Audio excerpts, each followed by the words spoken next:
हाँ, हेलो बच्चों, नमस्ते। हम जो फिरोज शाह तुगलक के बारे में पढ़ रहे थे, उसकी शासनकाल के की आंतरिक व्यवस्था के बारे में पढ़ रहे थे। उसमें हमने पहला आपको जो बताया था फिरोज शाह तुगलक के समय में कि कैसे उसने शासन में इस्लाम धर्म के कानून को अपनाया था, है ना।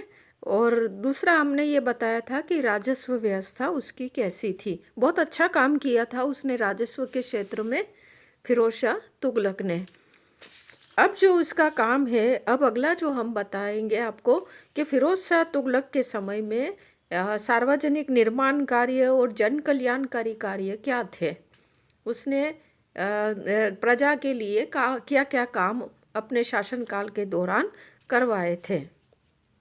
इसमें हम सबसे पहले देखेंगे कि नहरों का निर्माण उसने करवाया था। तो कृषि को प्रोत्साहन देने के लिए फिरोज तुगलक ने सिंचाई के लिए अनेक तरह से नहरों का निर्माण करवाया था, क्योंकि उसको नहरें बनाने का बड़ा शौक था। उसने सिंचाई के लिए एक अलग से विभाग भी बनाया था और उसको नहरों के खुदवाने का कार्य किसको, सिंचाई विभाग का जो कार्यालय था उसको सौंपा था। तारीख है मुबारक शाही का जो लेखक है, उसने वो बताता है कि फिरोज ने 4 बड़ी नहरों का निर्माण किया था। पहली नहर जो है सतलज नदी से निकलकर शाहबाज तक जाती थी, जो 96 मीटर लंबी थी। दूसरी नहर मांडल तथा सिरमौर के पास से यमुना नदी से निकलकर के हांसी होती हुई हिसार या फिरोजा तक पहुंचती थी। तीसरी जो नहर है वो सबसे लंबी नहर थी और इसकी लंबाई 150 मील थी।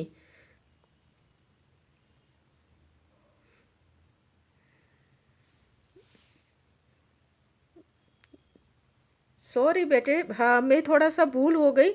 दूसरी जो नहर थी वो मांडल तथा सिरमौर के पास से यमुना नदी से निकलकर हांसी होती हुई हिसार फिरोजाबाद तक पहुंचती थी और यह नहर सबसे लंबी नहर थी और इसकी लंबाई 150 मील थी।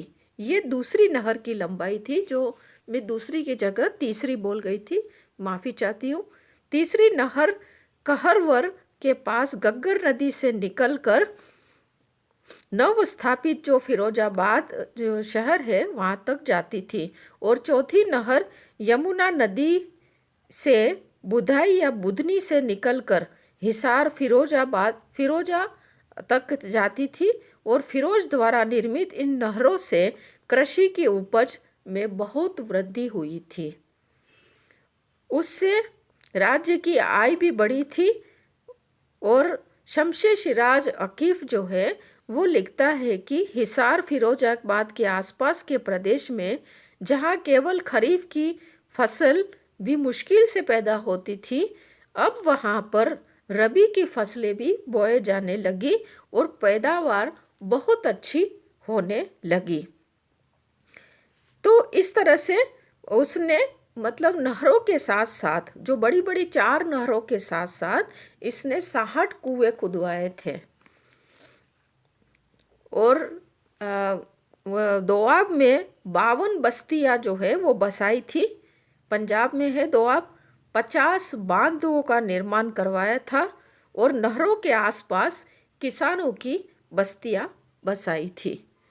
तो ये उसका जो है नहरों के निर्माण के बारे में हमने बताया। आगे हम बताएंगे बाग लगवाना। फिरोज शाह तुगलक को बाग लगवाने का बड़ा शौक था, बागवानी का उससे बहुत शौक था।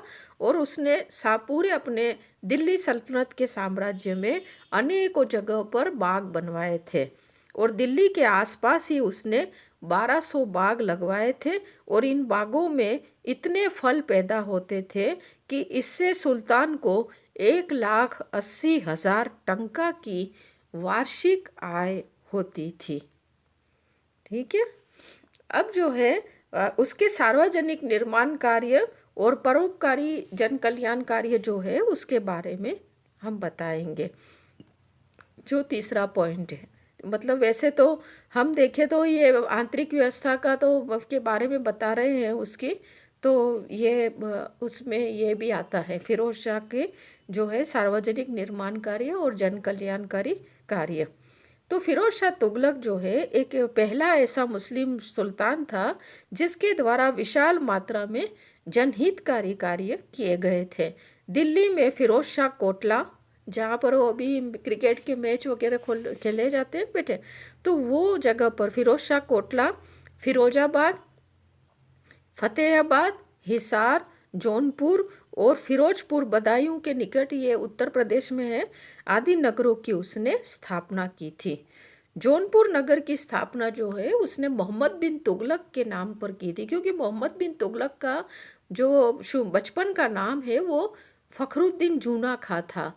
तो फ़खरुद्दीन जूना खां से इसका के से है, मतलब ये जौनपुर नगर की स्थापना हुई है। बाकी तो ये फिरोज शाह कोटला, फिरोजाबाद, फतेहाबाद, ये सब जो है वो फिरोजपुर, ये सब इसके फिरोज शाह तुगलक के ही नाम है, उसने अपने नाम से की थी।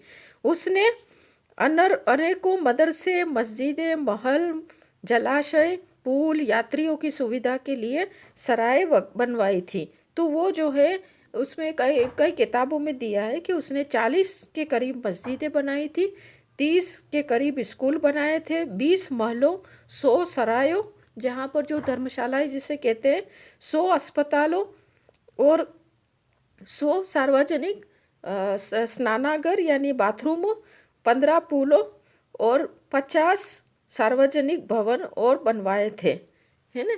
और इसके अलावा जो हमने ये 50 बांध वाला भी हमने पढ़ा है, बस्तियों का भी पढ़ा है, तो उसने करवाए थे। इसके अलावा पुराने किलों की और महलों की मरम्मत करवाई थी। तो जिसमें दिल्ली के जो बड़े बड़े शेखों थे, सुल्तानों के मकबरों की मरम्मत करवाई थी। और ये इसमें जो है अनेकों इमारतें जो थी वो उसमें, जैसे कि कुतुब मीनार है, अलाई तालाब है, हौज खास जिसको कहते हैं, शमशी तालाब है, सुल्तान इल्तुतमिश का मकबरा है, सुल्तान जलालुद्दीन तथा अलाउद्दीन खिलजी के मकबरे और शेख निजामुद्दीन औलिया का मकबरा, ये सारी जो जगह है इसकी मरम्मत उसने करवाई थी।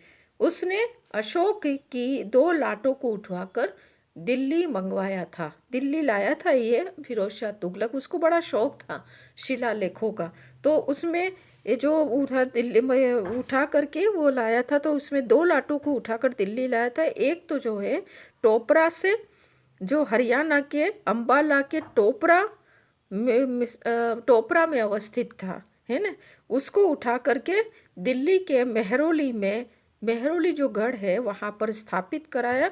जो ये जो लाट थी वो चंद्रगुप्त विक्रमादित्य के मतलब विष्णु स्तंभ था, जिसको आज भी है ये मेहरौली में, दिल्ली के मेहरौली में आज भी स्थापित है। कुतुब मीनार से थोड़ा सा आगे ही इसको स्थापित कराया था। और दूसरी जो है मेरठ शहर के निकट से, जिसे कश्मीरी गेट ये दिल्ली का है, उसके उत्तरी पश्चिम की पहाड़ियों पर स्थापित कराया था।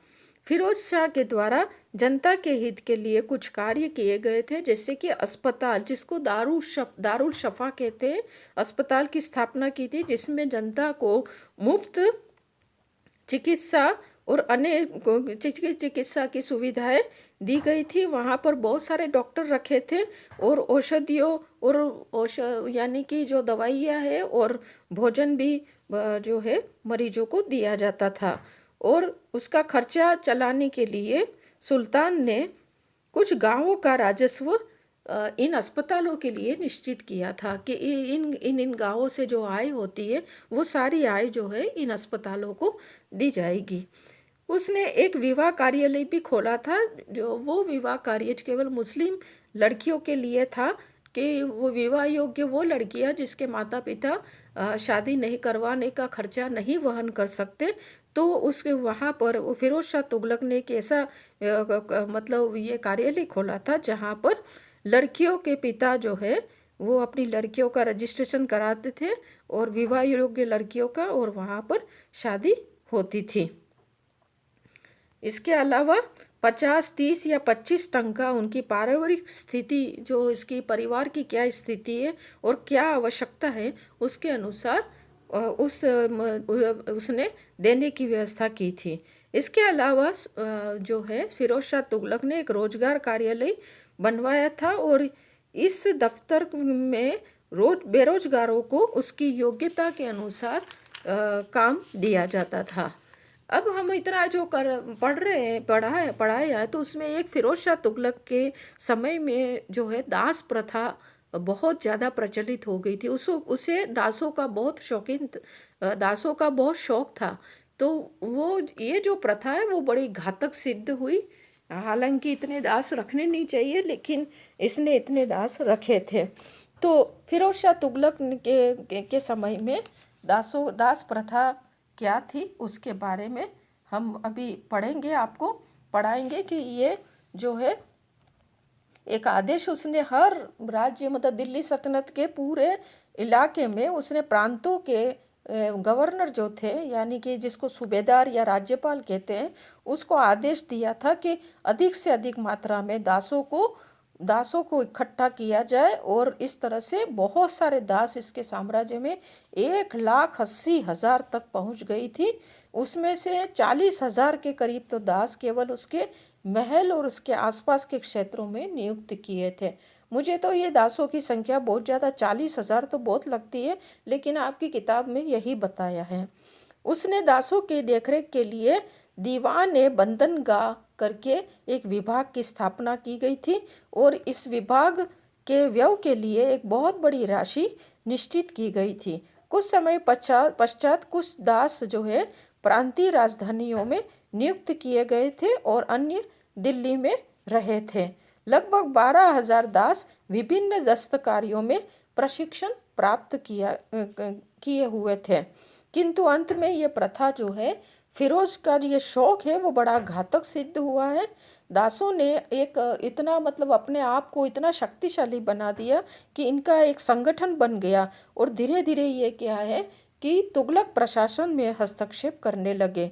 फिरोज की मृत्यु के बाद ये दास इतने शक्तिशाली हो गए कि सुल्तान जो है दिल्ली सल्तनत का अगला सुल्तान कौन नियुक्त किया जाएगा और किसे हटाया जाएगा, ये मतलब जो निर्णय भी इन दासों के हाथों में ही हुआ था। और यही दास प्रथा जो है फिरोज शाह तुगलक के शासन